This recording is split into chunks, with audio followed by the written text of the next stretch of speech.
Fathers Who Bother is made possible in part by the contributions of listeners like you. To support Fathers Who Bother, go to our Patreon page at patreon.com/Fathers Who Bother and become a monthly subscriber today. On the next episode of Fathers Who Bother, I talked to Duck Down Records co-founder Drew Ha on being a citibike milkman for his newborn baby, the positive influence of his late father, running a marathon for him, and more. Welcome to Fathers Who Bother, a podcast for men who are dad as we want to be. My next guest is co-founder and CEO of Duck Down Music Incorporated, 3D Consulting and Distribution, general manager for Cinematic Music Group, and former director of urban music at Cornerstone Promotion. He's a busy, busy man, a native of White Plains, New York, and a graduate of Syracuse University. As a music executive, he has helped guide the careers of so many of my favorites, from Black Moon, Smith & Wesson, Helter Skelter, OGC, to Joey Badass, Young M.A., and newcomer JD Youngin. On Black Moon's You the Man, he changed the game when he declared that he got the booty because he told honeys he was Spanish. But today, he's going to talk about his favorite gig, being a dad. Please welcome Drew Ha to the podcast. Wow, that I got it. Can I use that for an intro for other, I feel like I could walk into a stadium with that. Yes, absolutely. I didn't even realize how much I did. That was a great recap. Word. Thank you. You're welcome. That's the most common reply I get to the intros, because I like people to know that everybody I interview for this podcast is dope and has done amazing things, but the average person may not be aware of just how much they've done. And, I don't want to take for granted that they know that. So just give everybody a little heads up. Yeah. So, but today, like I said, we're going to talk about, your more recent gig. You're a new-ish dad, right? Yeah. Well, yeah, I mean, I've got 5 years now. 5 years? Like that. Yeah. Okay. My son is 5. He'll be 6 in the day before Halloween. So I never can forget his birthday. Oh, one of my good friends has a birthday the day before Halloween too. So yeah, I get that. That's a fun time. So when did you find out that you were first having your son? I found out, I think it was May of 2015. Mm-hmm. Was upstairs with my wife. We were in the bedroom, and she was kind of messing with me, and she said she had news for me. I didn't know what it was that she was about to spring on me, and then she let me know. She said, "You're gonna be a daddy," and it was amazing. It was they never, I was at the stage in my life where, because I'm an older dad. I'm 51 right now. I was 46 when I got that news, and I was definitely ready for it. Something that I wanted, if it was going to come along, and very comfortable with the whole process. And it makes it a little easier when you're older sometimes, I think, on that side of it. Yo, God bless, because I'm 46 now, about to be 47 in a couple weeks, and I can't imagine having a kid now, because mine are grown. But I understand if it's your first, it's a different. But I'm thinking, for me, after my son's 18, my daughter's 12, my wife coming to me saying right now, "Yeah, hey, we're having a baby," I think we both be like, "What?" Yeah, but well, you and I talked offline on this though. But it's like two things. One, I had a child in my house from the time she was 8 to 16 at that point, when he was being born, or 13. I'm doing the math, backing up her age. She was 13 when this came along. And two, in my career, for lack of better words, I was like a father to a lot of to a lot of different people, man. It's like you get caught up in this business as being a manager, and a lot of times you're doing responsibilities and things for young people that maybe not childhood kids, but adult, young adults that are fatherly like. So I had a little bit of seasoning before I had my son. And my younger brother, who actually works with me, those that know Duck Down or 3D and all that, his name is Noah, and Noah is 13 years younger than me. So I remember when Noah was born in my house growing up in White Plains. I was 13 13 and a half or whatever when he was born. So I kind of got to be a much older brother, and that kind of gives you a different perspective too of what you remember. So you were like the brother uncle. Yeah. We call it the brunkle. Yes. When that, so you felt more prepared, definitely, by the time your son came along. It wasn't like Right. I don't know what I'm doing. You had your daughter in the house, your stepdaughter in the house. So when you found out, what was the next thing? Was it for your son? Was it like, okay, what's his name going to be? Like, what was going through your head as far as like planning the next steps? Just joy, man. I remember, you know what else about that day is I remember we were going out to the weekend. We were going to visit a friend in the Hamptons. And so that was like a nice weekend coming up, something I was looking forward to. And before that, we were going to an engagement. I think we went to Static Selector's engagement party. It was some type of party for Static and his wife, and they were expecting a baby.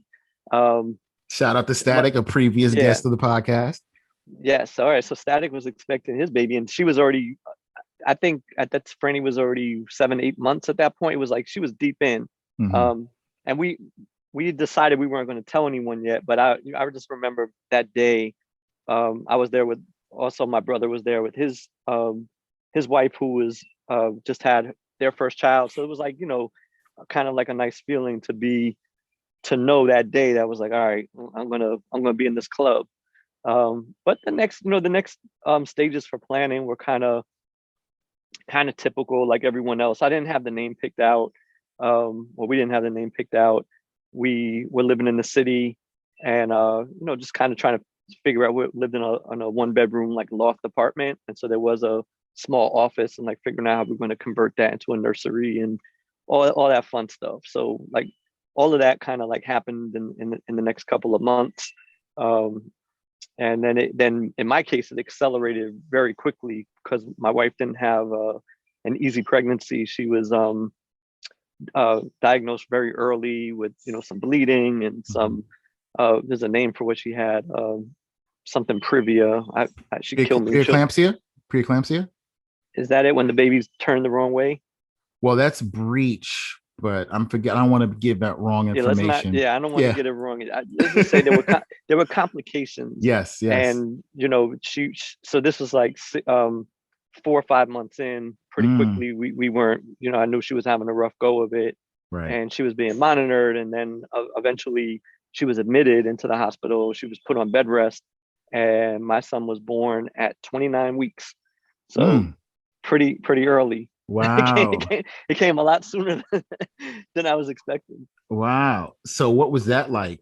Like what? Like walk? Like, so I'm assuming because that means he was in the NICU for a little while, right? Yeah, he was in the NICU. He was born in I said October 30th, and we didn't get to bring him home till Christmas, till right before the holiday, Hanukkah, Christmas. He's got both in this family, right? And that was tough, man. It was probably tougher though, for some reason, when he was born, and even though he was put right into the NICU and he was in the incubator and all that stuff, for some reason I was more at peace, even though it was still such a dangerous time. But it was the month that my wife was on bed rest in the hospital. She was there. She doesn't feel sick, but she has to basically just sit in the bed all day, and we're visiting, and we just don't know what's going to happen. And like getting the call, the doctor called me at or someone from the hospital called at like midnight, and they were like, we were gonna have no choice, but we're gonna have to deliver this baby right now. And I was like, well, she was only a few blocks from me. I'm like, I'm coming down. Hold on. They were like, no, sir, there's no holding on. Oh, wow. So when I got there, I still thought like I could talk to someone, like we could make a decision. They were like, she's prepped, she's going in, like this is it. And I was like, but is the baby ready? Like, they were like, it doesn't matter. They were like, unfortunately, we have no choice. And so that night was really, really rough. And it was like midnight. I remember I didn't call any of my family for whatever reason. I just kind of wanted to be alone. Her sister ended up coming down to the hospital, but it was like 5-6 hours overnight before we really got any news. And then the doctors came out and they said, oh, your wife's okay, the baby's okay. And they like wheeled him out through in the incubator. They didn't, I really didn't get a chance to like see him or anything. They like rushing him to the NICU. So that whole part was just like, yo, what? This is just kind of crazy. But once he was in the NICU and we started to get to go visit him and everything, for some reason I just felt like, the worst was over. But it's not, I don't want to, it's a very stressful time for parents that go through that. And the technology and medicine today is phenomenal. Like that you could think that they can nurture a baby through that point, but they're so small, they're so little. It's just like they're not moving. It's just you're basically watching them continue pregnancy through that box. Yes, you know what I mean? Like it's that's what it's like. Because they're not up. You're not playing with them. There's not like interaction. Maybe their eyes open for a little bit, but there's no goo goo gaga. No. My daughter she was in the NICU not for as long as your son, but she was in the NICU for about 6 days because I'm forgetting the details, but when my wife's water broke, it was like there was something in the fluid that concerned the doctors. Like they felt like maybe she had been in labor longer than they realized, because my wife drove herself to the hospital. Some crazy story. I got to work and she called me. He's like, I'm going into labor. And I literally had to go back on the train. So she drove herself to the hospital. So long story short, my daughter's in the NICU for like 6 days. And the hardest part for me was not being able to hold her, touch her, play with her. So what was it like when you finally got to hold him for the first time? Well, so then they start introducing in the NICU, they start introducing skin to skin and all these things that they recommend. And so they would, with the nurse there, they would take him out and they would like, you take your shirt off and just put him on like your chest. And I like, yeah, that was just surreal, and I would, my wife was also having a hard time with, like everything that happened. It took her almost like 2 days before she went down because she was, cut open and everything. Like it took her like 2 days for her to even get down to the NICU. So, I was going down there. I don't know if I got to do that right away, but I think that as I did do it, it was just like, very comforting, made it all feel that much more real. And then just watching the nurses handle the babies, like they bathe them and they do all that stuff in the NICU, but they're just like, not that they're rough with them, but they like, where I'm like thinking he's so fragile and like this, they're just like moving him around, washing his hair. I'm like, damn, like they're prepping a chicken, right? Yeah, they're like, don't worry, he's not gonna break. Like they knew how amazing, the human body is, and the genetics of it is just crazy. Then when my wife was able to come home from the hospital, she was still recovering, but we had to bring the milk to the NICU. The breast milk is like gold. Yeah.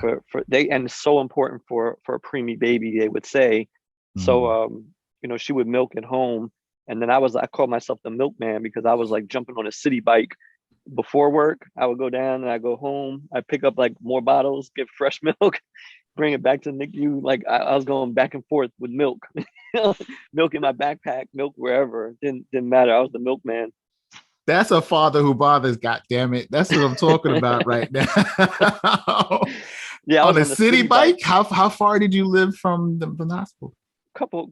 I said it was a few blocks. I was like, it's probably like 20 blocks, depending which way I was coming from. I was lucky where my office was and where my house was. It was like right in the middle. So, but I'm also a city bike type of dude. So you would never know that Drew on a city bike, but yeah, I like it. I always liked it better than the subway or a cab, or just be able to control it.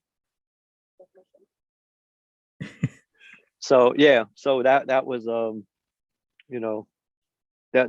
those were good memories. Then I remember it's like coming through holiday time, going towards Thanksgiving. The weather's starting to get a little colder, and I'm like, damn, I'm starting to get sick of these trips. Football games. I remember there was like, I'm a big Minnesota Viking fan. I'm a football fanatic. So now you got like on Sundays, I was trying to come up to match the trips where I could still watch the game, and then never have that interrupted. Then I figured out how I could watch the game on my phone, while I was at the NICU, while I was doing skin to skin, I was like, all right, watching the game, and so I figured it all out, and I never missed the game. You were that guy. You were that I was dad. that guy, Oh or a my milk God. delivery. I never missed either, so I didn't get in any trouble. No one was like, I can't believe you picked the game. I just figured it all out. You figure it out. That's what dads do. Yeah. You figure it out. Did you have like a special bag for the milk, or you just put it in a cooler? Or like, what did you? No, it was just in my backpack because I would do it before I would go to work. So I had my computer, and then the separate thing I had the milk, and I would get there in 15 minutes, hand it off, give it, say hi to him, and say I got to go to work, and I was out. Come back in the evening. With the football, you reminded me of when Master Ace was on here. He said when he had to give up his Madden tournaments when he had his daughter. That was his big thing. Like Yeah, he was doing the Madison, not the Madison, the the Madden Madden. Yeah, I played Ace a tournaments. couple of times in Madden. He busted my ass. Ace once came over to my house, and I knew I was in trouble because he pulled out his own controller, and then he had his audibles already set up. Like I didn't play like that. I was like, I'm like, you got your own controller? He's like, yeah, I like this controller. And then like I don't want to get off on a tangent, but he also had like, if you know that game, you can like have pre-programmed audibles, and he had them like all ready to go. I knew I was in trouble. But yeah, Ace was quite the Madden player. Was there anything that you had to adjust or maybe even sacrifice when you had your son? Well, sacrifice, absolutely. Every father does, right? Like you're Mm-hmm. changing your ways, and adjust as well. But I think that the adjustments for me were like welcomed. It was like necessary, like less travel, only traveling out of necessity, um, not as much time in the office when I could get away with it. I actually transitioned shortly after that of leaving a job, and I think that some of that, even for the job and on my side, it was like mutual. Probably both of us felt like, it wasn't gonna work out with my time, like just being able to do everything. That was cornerstone. So it was like at Okay. that point, a few months into, I don't know, maybe like in early February is when I left Cornerstone, where I had been for 10 years. Wow. So as a part of, like, as a part of what I did, but I was in their offices, and then all of a sudden I didn't have to go to those offices anymore. And that gave me, still had offices for Duck Down and where we did our business, but I had like a lot more, control of how I could do it. And I like to be home. I like to, be around as much as I could. Um, again, at the age thing, right? There's like a lot of negatives to being an older father.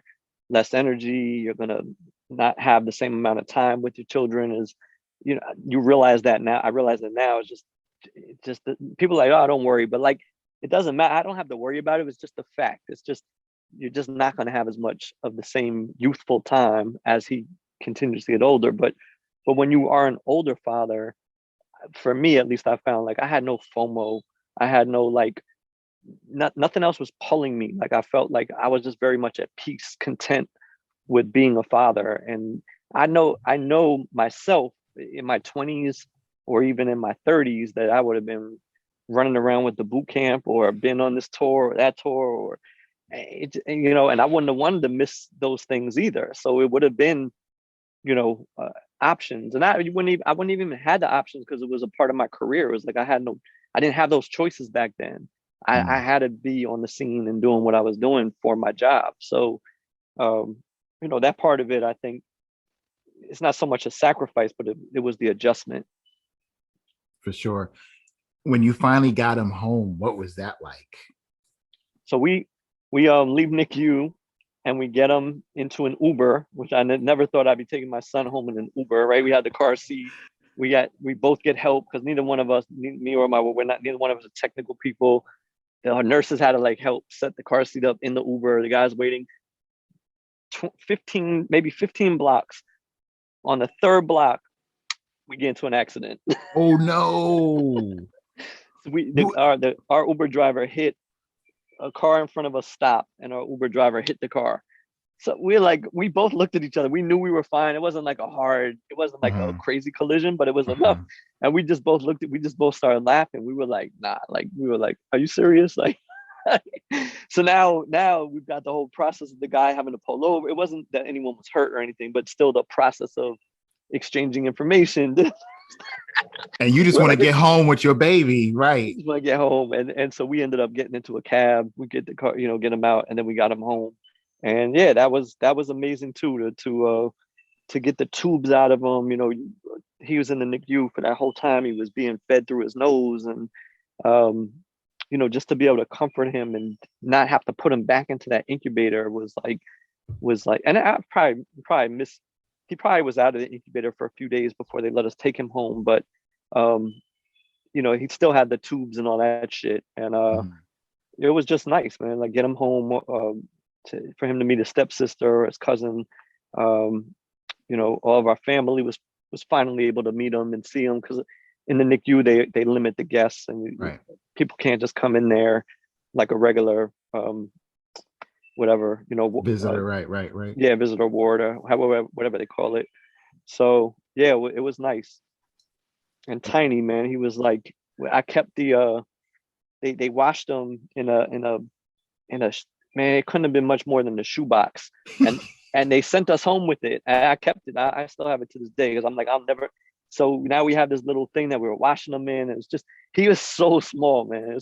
Me and my wife are not big people to begin with. Right. You add in that he's 3 months premature, right? And it was just like, this 3-pound thing. Oh wow! So yeah. But it was fun though. They grow fast though. They grow fast. So what's he like? What's he like as a kid? He's a lot of fun. He's a good mixture of both of us. My wife is crazy. She likes to move around a lot, and very non-traditional type of person, just like full of fun, loves to dance, loves to sing, loves to be active.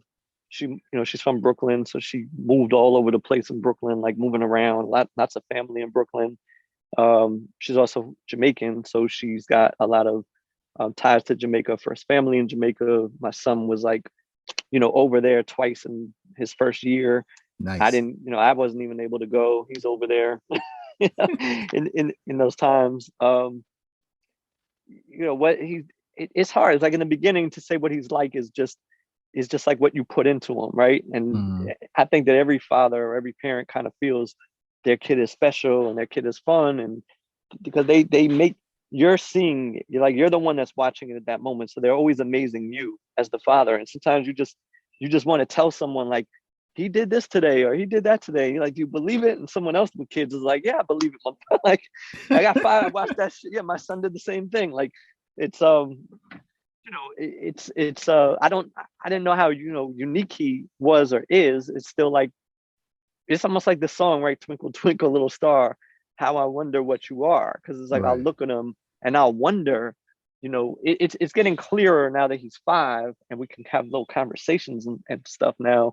But through the first years, I often wondered that. I was like, what's he going to be like? What's he, is he going to be this or that? And wait, it's starting to rain where I am. I'm gonna move. Hold on 1 sec. So you said you were back in White Plains. Wait, is this where you get? Was this part of like the quarantine battle plan?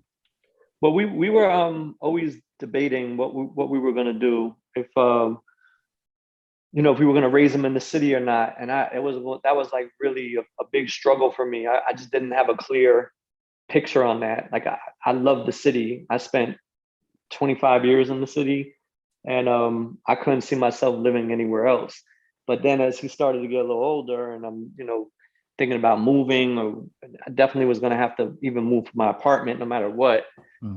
We were kind of just debating what was going to be the right step for us. And I grew up in White Plains. I have 2 brothers that live out here. My mom still lives out here, and I know the suburban experience for a kid. Both of my brothers have kids. One of them has 3 kids that are within my son's age range, so there's a lot of family up here. And that kind of like made me start swaying that way. And we were looking into moving even before COVID hit. And when COVID did hit, it made the decision a lot easier, because the city was a mess. The school was shut down. He was at the age where he was supposed to technically be going into kindergarten, but we wanted, again, being a preemie of where he was, we wanted to kind of redshirt him and not send them into the following year. And then again, it just made it so much easier because the kindergartens in the city were just, it was going to be all virtual. So we were like, we're not going to do that. And then we found a school, like a preschool in White Plains that was going to be open through the heart of COVID. Like, I'm not talking about right now, I'm talking about, you know, September last year when it was all like in the middle of all of this. So that just kind of made everything easier. Now I'm still struggling with the long-term decision of where to be. I miss the city a lot. I miss, you know, the flavor that I know it was giving him. That, like, you know, he knew the subway stops, he knew the trains, he was like, are we going to Union Square? Like he was just like, you know, he was, you know, he was with it. It's like there's something about like a New York City kid that's just like, you know, crossing the street, like going to Joe's Pizza, going to here or there. It's just like, you know, accessibility. And when you're in White Plains, you have the backyard and you have the activities and all those things. But you know, that's the struggle that I have, is like weighing what's best for him. Not so much me. I know I prefer the city life, but you know, I weigh for him what's the best. And who knows, you know, like I know there's no exact right choice. But this is kind of where we are. He did very well in his school. He, you know, made a lot of friends, and he's in a summer camp, and he's set to go to kindergarten in the fall out here. So, you know, for now, this is where we are. We'll see how it goes. Yeah, I saw one of your pictures where you guys were, I think, by the end of the R train going down into the subway. He looked like he was having a ball. But see that now go back and look at that picture.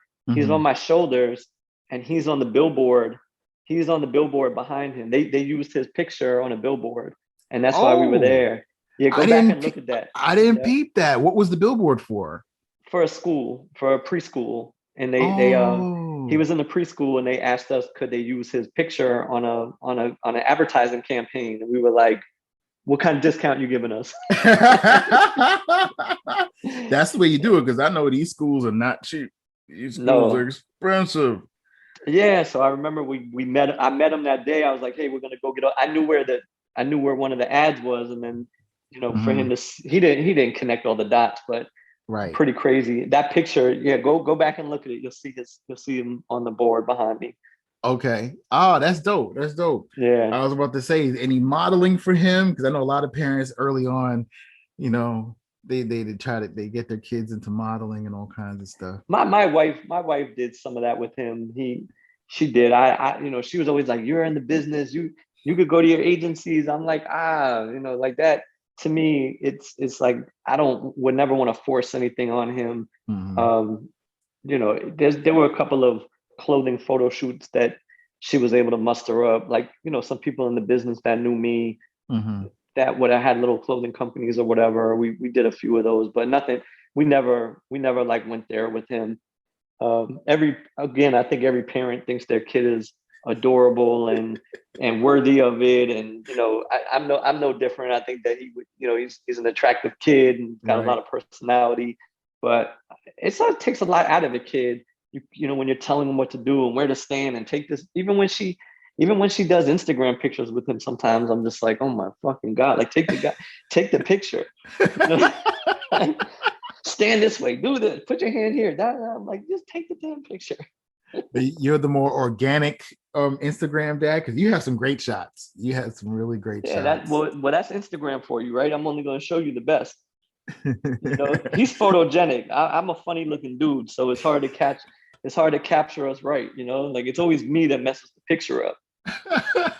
there was one, I think it was a birthday, the astronaut suits. I thought that was the coolest, cutest thing ever. Was that a birthday? That was his last birthday, his 5th birthday. Okay.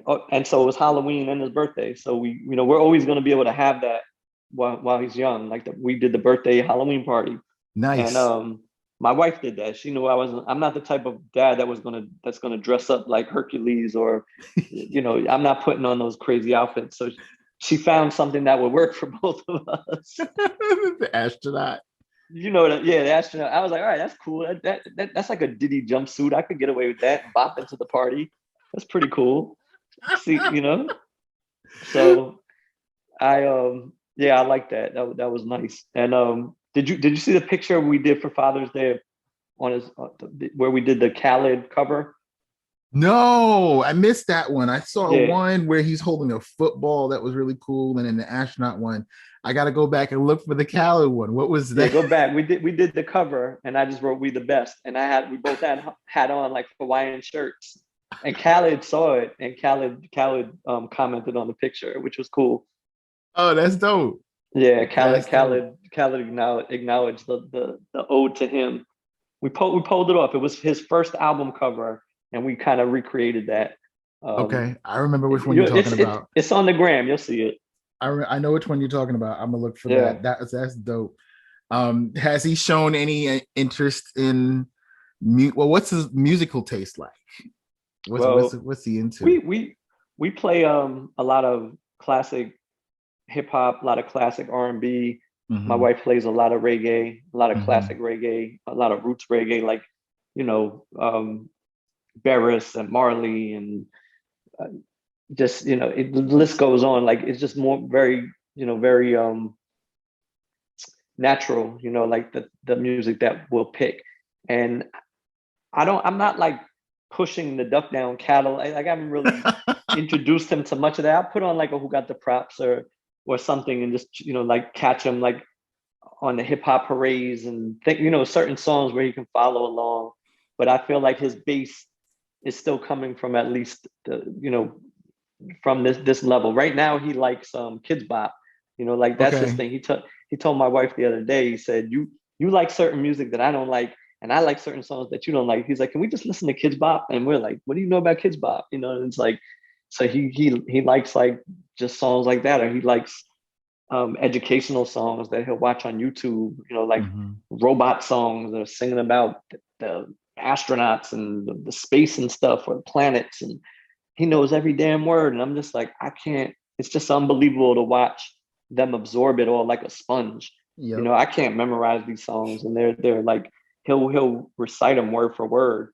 So, we're leaving the door open for him, not really trying to like influence him too much. But I definitely want him to, when I'm in the car, I'll put on Rock the Bells and make sure he gets a little bit of that. He loves Drake.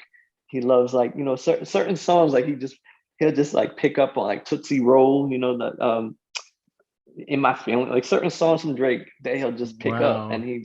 he just likes the melodic flow of it. I could tell, so he'll sing along. Definitely at this point he has my dance moves, which is not a good thing. He's gotta my wife's gotta do a little better job there.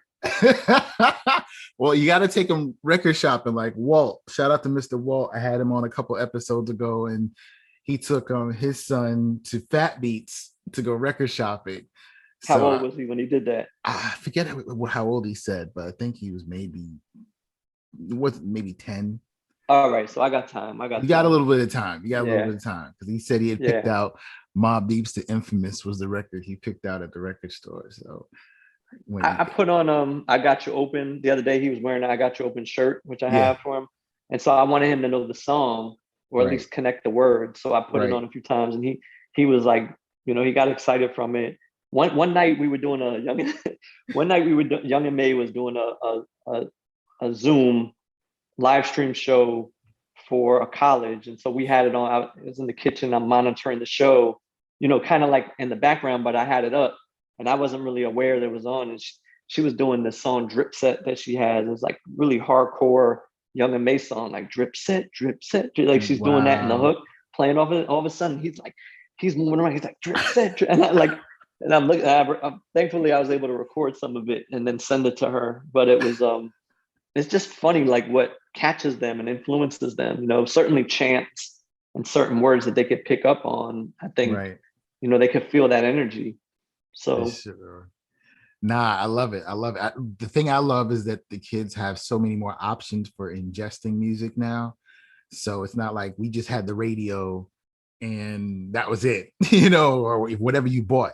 They've got different streaming services. They got YouTube. They got all kinds of. So my daughter is like, my son too. They listen to some mad random stuff on SoundCloud, like soundtracks to video games and stuff like that. Like Undertale. I'm like, wait, what are you listening to? Like, it's electronica, but it's not an album. It's like the theme music to a TV show or to a movie. And they just listen to that like casually. That's what they do. I'm like, yeah.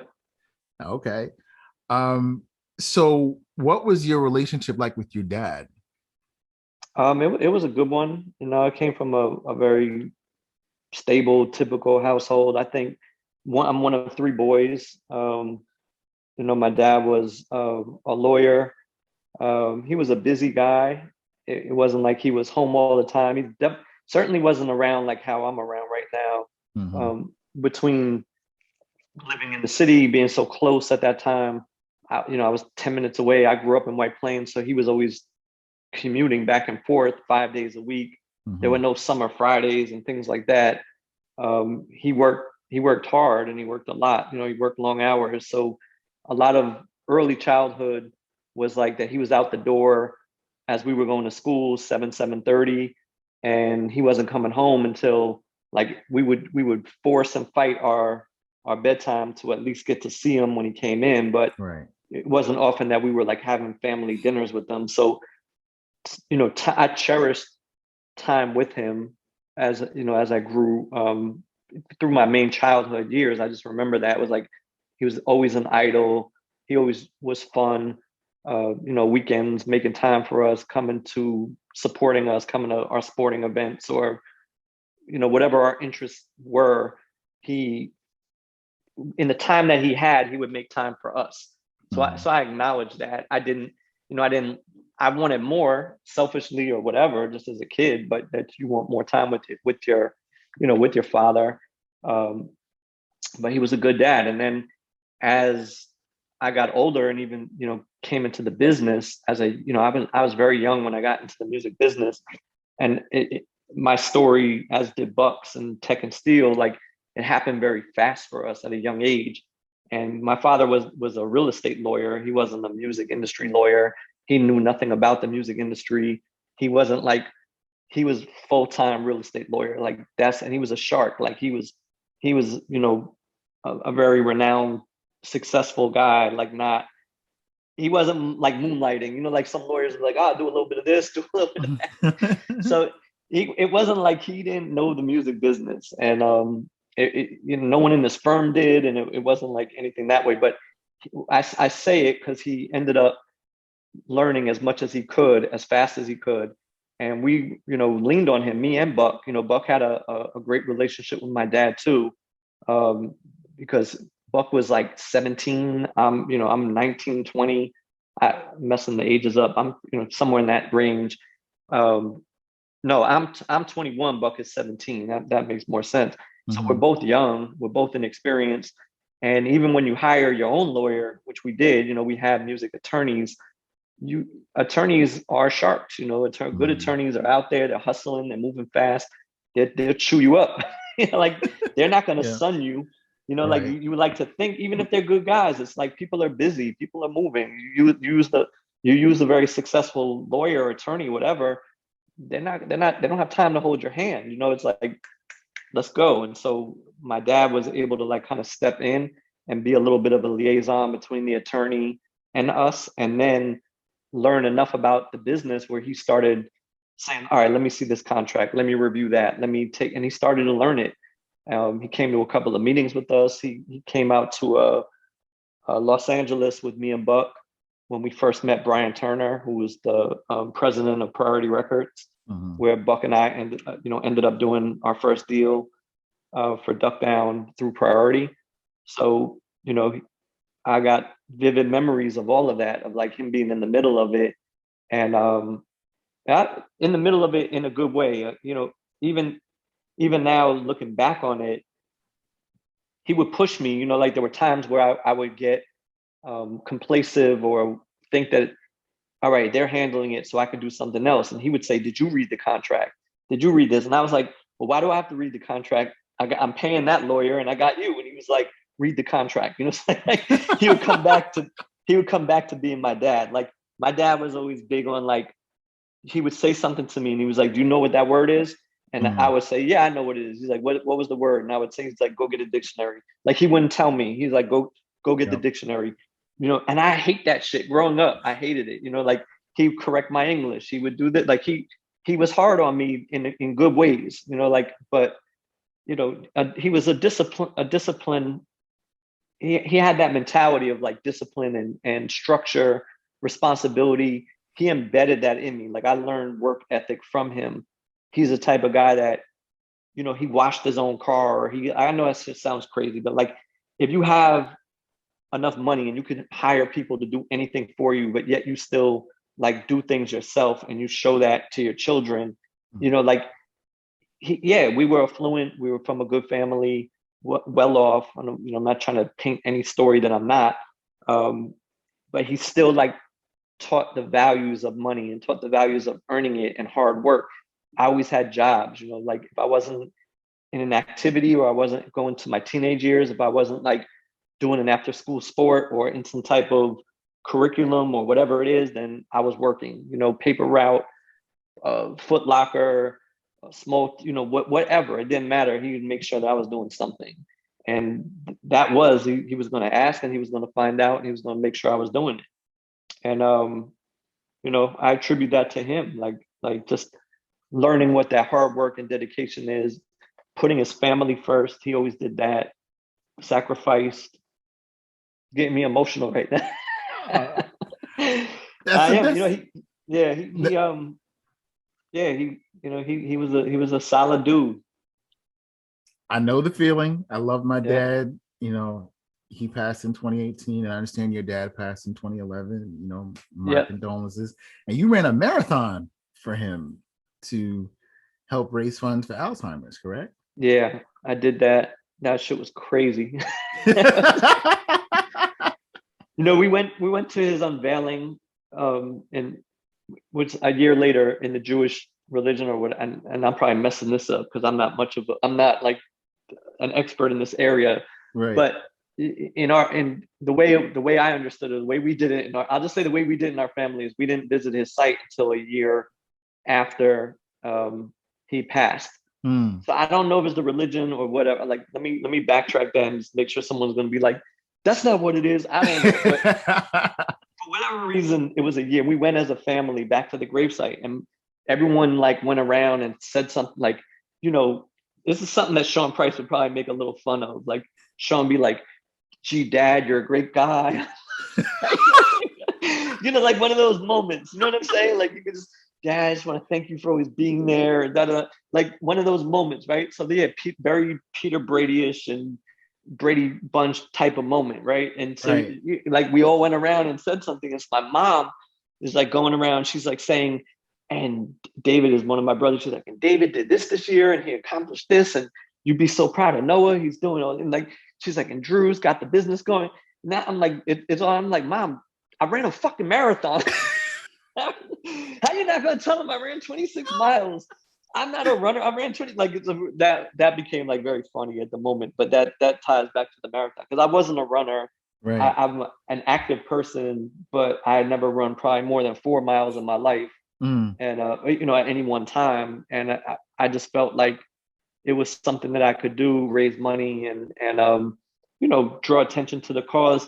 But I think for me, it was good therapy and good healing, because when you run and you run those type of miles, you're alone with your thoughts. You can have music on, but you're still alone with your thoughts. Yeah. And it gave me a lot of time to reflect and think about things. And the training, not so much the marathon, because the marathon is just one day, but that's what some people don't think about it that way. It's like it takes you about 4 to 6 months to get ready to really go and do it. Yeah. If you're going to truly run the 26 miles, like it takes about 4 to 6 months of just really going at it. Yeah. So you got to build up to that distance. You don't just run out. You got to do 5, then 10, then 15, then 20, then 25, and it takes time to build up your endurance. You do 6 mile runs for like 3 months, 3 days a week. That's the worst. To me, that was the worst. The 6 miles is a long run. It's a long enough to aggravate you, but you think like, all right, I can knock that out. But it was like still like a good hour, and it just you did that 3 times a week. And then on the weekend, that's where each weekend, you would do what they would call a long run, and you go like to 8 to 10 to 12. And those you kind of look forward to. Well, not look forward to them, but at least it was a little more like, all right, I'm gonna challenge myself today. It was on the weekend. And those long runs would be what prep you up for to eventually. I think I got up to 18 miles was my furthest prep run. And then I did then I did the marathon. But for me too, I was part of the Alzheimer's Association team, one of many. I know they had several teams out there, but on my team, I think I raised the second most money of out of like 30 people or whatever. I was able to raise the second most amount of money, and I got a lot of the artists involved. I had Mark Jenkins, who was a celebrity trainer. He actually trained Diddy for his marathon. He gave us some time. I did some skits with Sean Price and Dallas Penn. Like we made it. we had a lot of fun with it. But every step along the way, we tied it back to the Alzheimer's association, and so it made it meaningful, but still kept it in that duck down fun, spirit. Dope. I know you got we got limited time. I wanted to get to this one fun thing when I saw the Daddy song on your Instagram, which I thought was super duper cool. Arvin, he goes, "Daddy is your name. Daddy is your name. Round and round is the name." What inspired the Daddy song? Yo, that was another thing. Like, so at his preschool, I guess the teachers, God bless the teachers and much props to them. There's such incredible people that work with these kids. But he came home and he was like, one night he was just singing the melody. He was like, down da da down da da down da da bam, like he wasn't saying it. He was just like mumbling. And so I was like, "Did you teach him this song?" She's like, "No." So we called the teacher and we were like, "He's saying bam ba ba bam da bam da bam." Like, and then she's like, "Oh, we sing that every morning." And we sang Harvard. We sang, each student's name, so their name, and then that. So then it made. Once I got the words from her, then I sang it to him every night because I love the song. And I adopted it and made it, part of our routine. And then then they develop the language, and it's just they're able to get more words out. But yeah, those are just moments that only you and your family, right, or you and your children, like you appreciate those, or on a moment like this when we're doing a show about it. Right. But for the most part, like who else the hell are you going to tell about that besides your mom or your dad? My brothers don't care. My brothers don't want to hear about they're like, yo, I got my own kids. I dig it. So lastly, what would you say is your biggest lesson as a dad thus far? 5 years. Well, you've had the previous time with your you said your niece. Yeah, her name is Natalia. But I think the same lesson would apply to both of them, and that's patience. Like you got to exercise patience, or you don't have to, but I learned that, and to just try to the lesson of like enjoying time, and also realizing that how precious time is, and how precious your own time is. Like, it shows you the value of your own time, of like where you choose to spend it and how you choose to spend it, and that's like a cliche, right? Like time is money, but it's yours, like time is yours. So for me, it's like that lesson, like he slowed it down for me. He's like showing me, all right, what are you doing here? Right. Yeah. And she did too. And Natalia did also. It's like, you're trying to pass the things on that and that you love. And some things are just, that is it. Some things are just traditions for yourself. They are they are things you like. And the poor kid has no choice. He's going to be a Minnesota Viking fan. Like I buy him a Dalvin Cook jersey. He's wearing it. Like he doesn't know. He has no damn choice. So, but that's not like to the bigger spectrum of life. You know what I mean? You know what I'm saying? Like that's not like he's not going to make the world better that way. But I just hope that I can make him a good person. Teach the right values of right and wrong, of empathy, of be a good person. Like that's it. The rest of the choices should be his or yours, as whatever kid it is. You should set them up the best way you can for them to figure it out. Right. So if he comes home with a terrible towel, you're still gonna love him, right? Nope, he can't come home with that.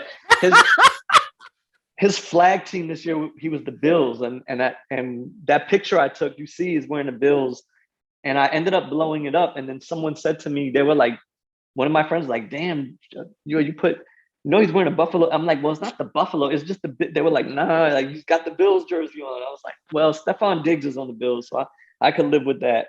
Oh my god! You know what I didn't? You know what I didn't answer that I should tell you that I'd be remiss. His name. You asked me about his name earlier, and Yes. so now that we had this whole talk, I think it all ties back. So my father's name was Harvey. My wife's father's name was Vincent. Oh, I'm sorry, her grandfather's name was Vincent, and so we took the Harv and the Vin from her grandfather, so we made Harvin. And then on top of it all, one of my favorite all-time Minnesota Viking players was Percy Harvin. So I was done. I was like, that's it. I'm named him after my dad. I named him after your grandpa. And I got the Percy Harvin tie back Harvin. And there it Perfect. was. And Perfect. I've been able to buy jerseys on eBay left and right. I get Florida. Like I could just go on eBay and get any Percy Harvin. They're like, well, Percy Harvin's not on the Vikings anymore. So they're on eBay left and right. Oh, so he just got the collection. That's dope. Yep. With The his name on ultimate. the back. Oh, okay. Well, all right. I guess his fandom is secured. Yeah. He's not gonna be able to get around that. Yo, Drew Ha, thank you so much, man, for coming on and sharing your story and telling us about Harvin and the astronaut Halloween birthday parties is pretty fly, and I'm a little jealous. And I don't know, I might have to do something. See, my birthday's in July, so I can't do costumes. It's too damn hot. But I No, you might could just have have the pool party. maybe I'll have to do a second birthday in around Halloween to pull off the Yeah. costumes. But man, thank you so much for adding on to my Duck Down Boot Camp cipher, because we've had Steel, we've had Rock, no, not we had Rockness, we had I mentioned earlier Mr. Walt, and now we have you. So Oh, we that's got to keep love. we got to keep going, man. We got to keep going. But thank you so much for coming on, and we're gonna have to get the rest of the boot camp dads on here as soon as we can.